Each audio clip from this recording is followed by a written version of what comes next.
ये है कि हम सब एक हैं। In a spiritual level, in a soul level, जो हमारी सोल है वो एक ही है। अगर आपका शरीर नहीं होगा तो वो आपकी आत्मा होगी, और आपकी आत्मा ही तो परमात्मा है, वो अलग नहीं है। और जिस दिन आपको ये रियलाइज हो जाएगा कि इस मशीन के अंदर कौन है, दैट इज द रियलिटी। अब मैंने बात तो कर दी, अब एक्सपीरियंस कैसे करना है।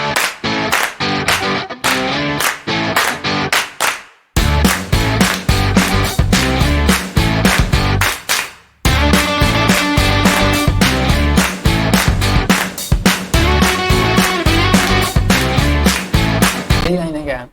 पहली लाइन क्या है? When you try to stop motion to achieve quietude, the very effort fills you with activity. ये लाइन बहुत ही सुंदर, बहुत ही सुंदर लाइन। इस लाइन में कहा गया है, जब तुम मोशन को, किसी चीज़ के मोशन को रोकने की कोशिश करते हो, आप एक टू अचीव द स्टिलनेस, एक्टिट्यूड मतलब स्टिलनेस, एकता को अचीव करने की कोशिश कर रहे हो, तो उस वो जो कोशिश तुम कर रहे हो वो ही आपको एक्टिविटी से फिल कर देती है।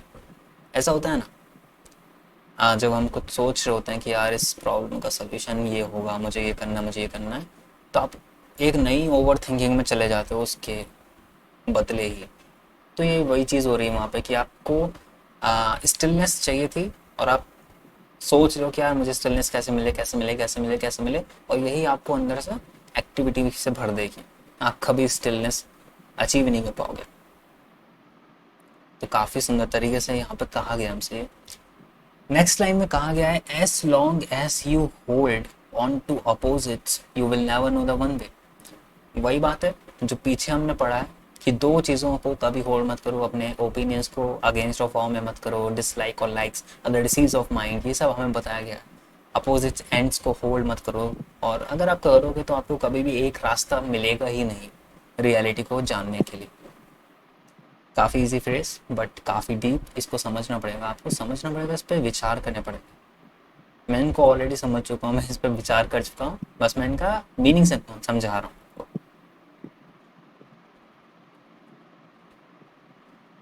अगर आपको इससे ही हेल्प हो जा रही है तो इट्स ओके, हम पूरी सीरीज़ कंप्लीट करेंगे, पूरी बुक कंप्लीट करेंगे। लेकिन अगर आपको बुक चाहिए तो आप बता दीजिए, मैं नीचे लिंक दे दूंगा।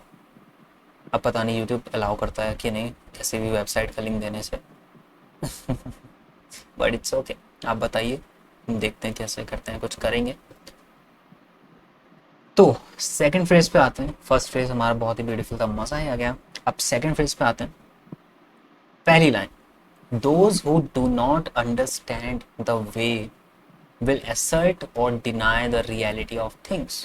में क्या कहा जा रहा है, बहुत ही खूबसूरत तरीके से हमें कुछ बताने की कोशिश की जा रही है यहाँ पे।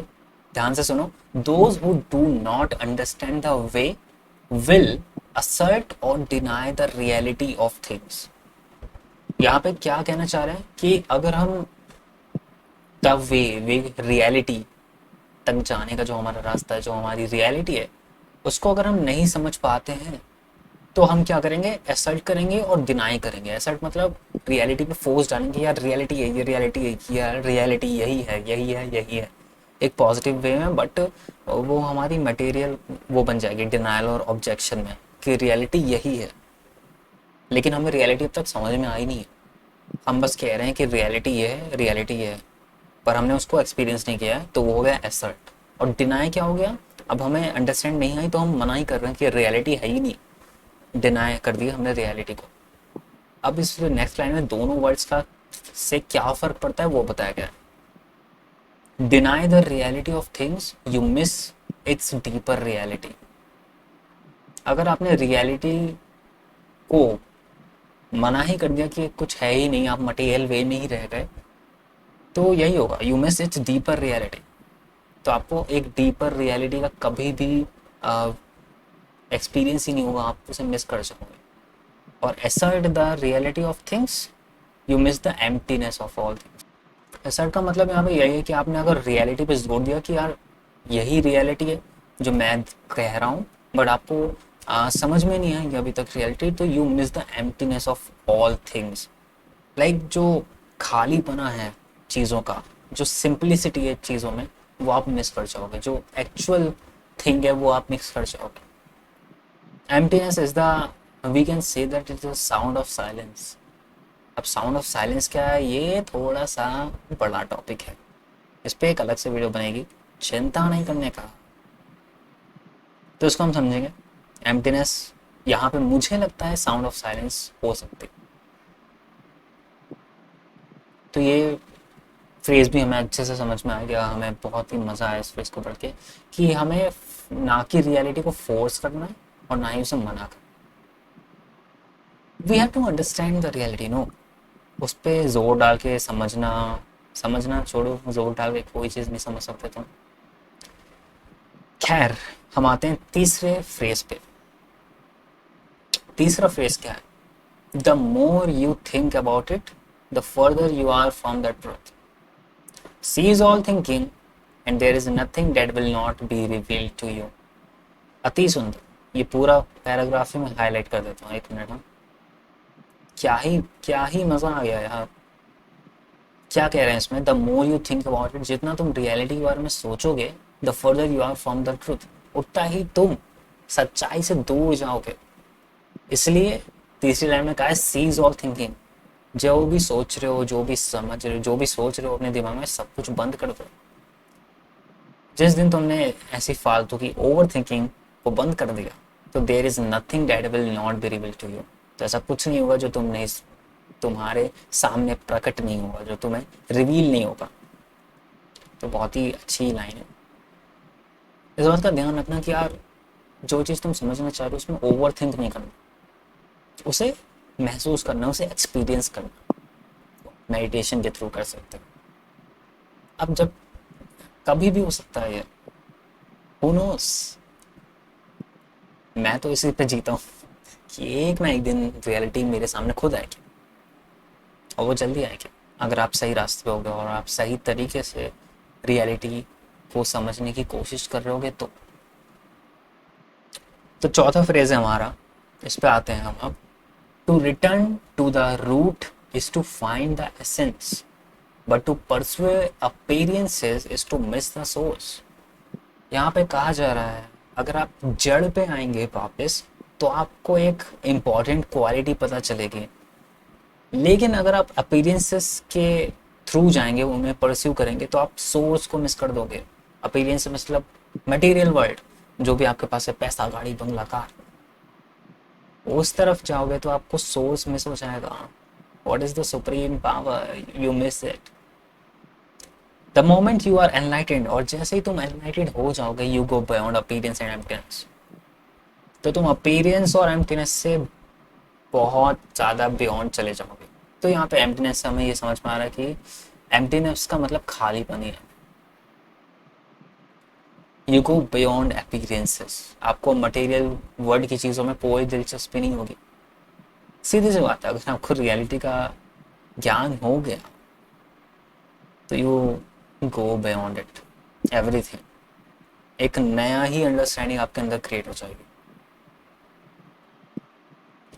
ये लाइन भी बहुत अच्छी थी, और ये लाइन जो है वो लाइफ में इतनी अप्लाई कर सकते हो तुम। किसी पर्सन को अगर जानना है तो उसकी रूट से उसे समझो। आप अगर उसकी रूट पे जाओगे तो आपको उसकी एक अच्छी सी क्वालिटी पता चलेगी, जो कि बहुत ही मोस्ट इम्पॉर्टेंट क्वालिटी होगी। Last but not a least, last phrase of this book, this video. So changes that seem to occur in the empty world, जो भी चीज़ें हमारे मटेरियल वर्ल्ड में हो रही हैं, जो हमें दिख रहा है कि यार ये चेंज हो रहा है, appear real only because of ignorance. वो इसलिए हो रहा है क्योंकि तुम इग्नोर कर रहे हो उस चीज़ को, तुम उस पर ध्यान नहीं दे रहे हो। Do not search for the truth, only cease to cherish opinions.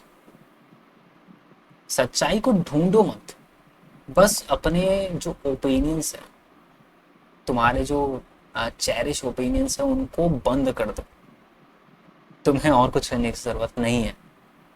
तो यहाँ पे ये भी कहा गया है कि जो भी चेंजेस तुम्हें दिख रहे हैं मटेरियलिस्टिक वर्ल्ड में, जो तुम्हें लग रहा है कि यार ये तो सच में हो रहा है, वो तुम्हें इसलिए रियल लग रहा है क्योंकि तुम इग्नोर कर रहे हो, because of your ignorance of the reality. So do not search for the truth, only sees your cherish opinions. अपने बेकार के फालतू के ओपिनियंस को बंद कर दोगे तो तुम्हें सब कुछ पता चल जाएगा खुद ही खुद. तो आज ये हमारे 2 पेज ख़त्म होते हैं. और ये काफ़ी इंटरेस्टिंग बुक है, काफ़ी डीप बुक है. मैंने भी इसे बहुत ही टाइम लगा के पढ़ा है, कुछ ज़्यादा ही टाइम लगा के पढ़ा मैंने इसमें. अभी तो आपको लग रहा होगा कि यार कितने सिंपल है, लेकिन अगर आप एक लाइन पे सोचोगे ना तो बहुत कुछ है सोचने को. The point is what is reality. Reality पे मैं बात कर सकता हूँ, सब लोग बात कर सकते हैं, पर कितनों ने उसे समझा, कितनों ने उसे एक्सपीरियंस करा, ये मेन चीज़ है. रियलिटी में आपको एक शब्द में बता सकता हूँ क्या है. रियलिटी ये है कि हम सब एक हैं. In a spiritual level, in a soul level, जो हमारी सोल है वो एक ही है. अगर आपका शरीर नहीं होगा तो वो आपकी आत्मा होगी, और आपकी आत्मा ही तो परमात्मा है, वो अलग नहीं है. और जिस दिन आपको ये रियलाइज हो जाएगा कि इस मशीन के अंदर कौन है, दैट इज द रियलिटी. अब मैंने बात तो कर दी, अब एक्सपीरियंस कैसे करना. जब तक आप इसको एक्सपीरियंस नहीं करोगे, अंडरस्टैंड नहीं करोगे, कोई फायदा नहीं है इस ट्रिक का. और यही चीज़ हमें यहाँ बताई गई है. So thank you for watching till the end. Until next time हम लाते रहेंगे ऐसी वीडियोस. अब इस पूरी सीरीज करेंगे. आई थिंक 13-14 पेजेस हैं इसमें, और फ्रेजेस भी होंगे अच्छे खासे, और काफ़ी अच्छी बुक है ये. तो मैं तो इस पर पूरी सीरीज़ बनाने वाला हूँ. हर दिन तो नहीं, देखते हैं कब इसे रिलीज़ करते हैं, एक फिक्स टाइम बना लेंगे इसका. Thank you for watching. तब तक के लिए बाय बाय, बी अमेजिंग. एक एलियन के प्राइस का असर हो गया, उसे बांधा जो कलाई पे गजब हो गया. ये आम बच्चा देखो कितना